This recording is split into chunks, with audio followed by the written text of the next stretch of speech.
You ask Tiger to solve.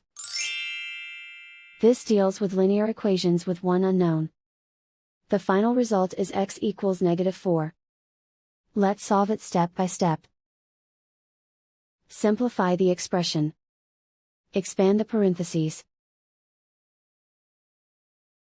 Group like terms. Multiply the coefficients.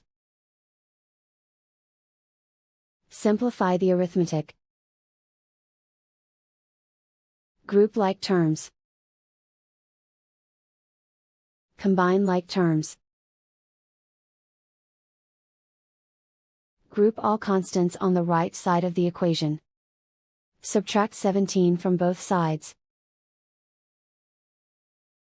Simplify the arithmetic.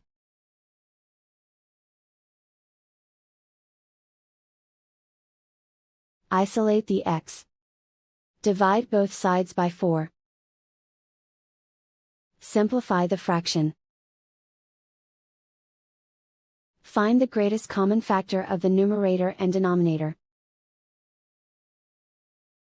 Factor out and cancel the greatest common factor. And so the final result is x equals -4.